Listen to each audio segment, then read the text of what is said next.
Olá! Ainda repercute na imprensa brasileira e entre os analistas do agronegócio a declaração do presidente da França, Emmanuel Macron, propondo o banimento do Brasil do mercado internacional de soja, e principalmente de soja e de grãos, por conta do desmatamento do centro-oeste e da Amazônia, supostamente provocado pelo avanço das culturas intensivas de grãos. Um dos especialistas é Marco Sawyer-Junck, que é um grande especialista em agronegócio global, diz que é apenas uma falácia.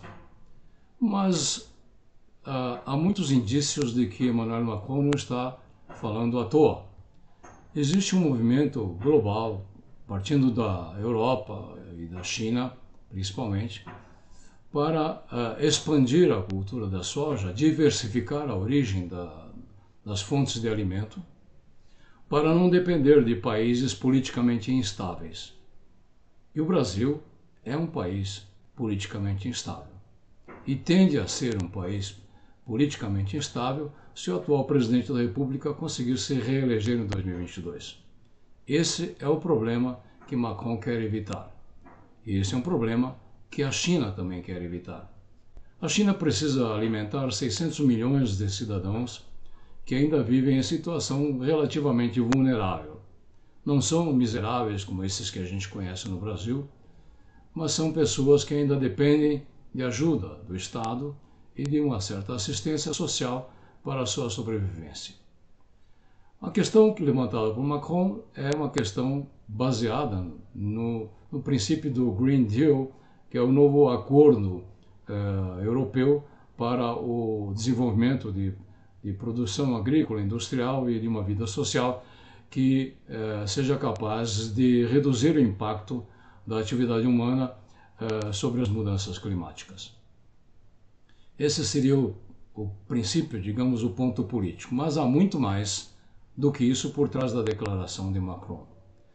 Pelo menos desde o começo deste século, existe algum esforço para levar uma produção intensiva ou extensiva de alimentos a alguns países da África. Há um programa das Nações Unidas voltado para a biossegurança alimentar e que há muito tempo vem recebendo investimentos.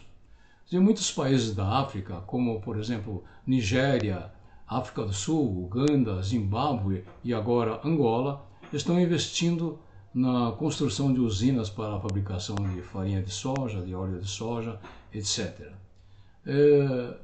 No Senegal, por exemplo, há investidores propondo a divulgação, a venda em massa de pequenas fábricas de leite de soja, que custam $5.000 cada máquina dessas, para serem instaladas em aldeias e com isso produzir um alimento básico de alto teor nutritivo para combater a fome endêmica naquele país. Ou seja, há um conjunto de medidas que, olhadas do ponto de vista da complexidade, indicam a possibilidade de que o discurso de Macron não seja apenas uma falácia, como dizem alguns especialistas. Desde 2010, por exemplo, sabe-se que o Centro Africano de Biossegurança está discutindo com a Fundação Gates, de Bill e Melinda Gates, um projeto de plantio de soja em larga escala. A dificuldade do entendimento é que o Centro Africano de Biossegurança exige que o Instituto, a Fundação Gates, mude de parceiro, né? Eles não querem que a Cargill seja parceira deste projeto. Ou seja, são detalhes de negócios que estão em desenvolvimento e que em pouco tempo, vamos dizer assim, em menos de uma década, pode romper, veja bem, pode romper o domínio do Brasil no mercado de grãos, principalmente no mercado de soja. O jornal New York Times traz hoje, dia 20 de janeiro de 2021, uma extensa reportagem sobre o plantio de soja, trigo e milho no leste da Rússia, a 50 quilômetros da China, com participação de cidadãos chineses, aproveitando que as mudanças climáticas têm aumentado o nível médio da temperatura na região. E há grandes planos de plantio e grandes projetos de plantio de soja, milho e trigo nessa região.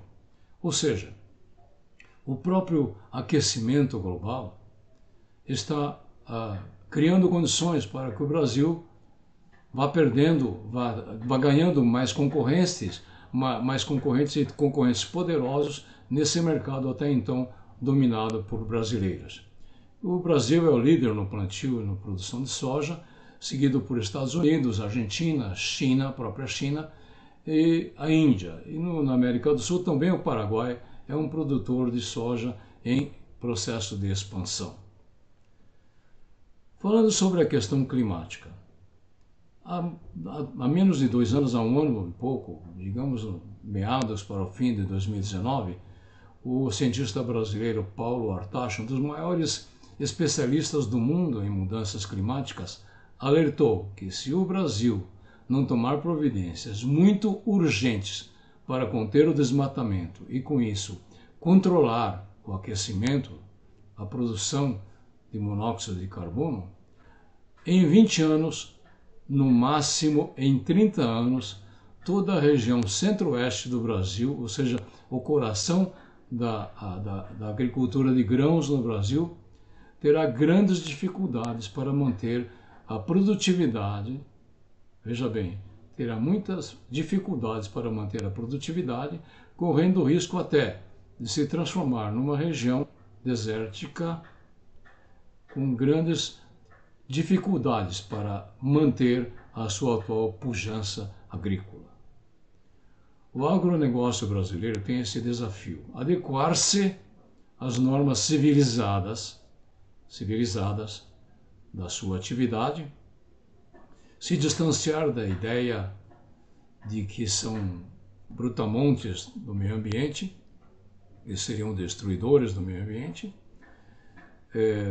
assentar-se no cuidado de que 10% da cultura da soja está em território da Amazônia Legal, portanto, tem a obrigação de proteger esse território e prestar atenção também à realidade futura, um futuro muito breve, muito breve. Esse discurso político de Emmanuel Macron pode se tornar uma realidade indigesta para o Brasil. O que faria o Brasil sem o agronegócio, sem o dinheiro do agronegócio, com uma indústria sucateada, com um governo que destrói o Estado por dentro, corrói o Estado por dentro, com investidores fugindo daqui do Brasil, como quem foge de uma balada contaminada pela Covid-19, e com a turbulência política criada a qualquer momento, quando o excelentíssimo senhor presidente da República resolve fazer suas gracinhas diante da sua plateia bovina. Fala sério.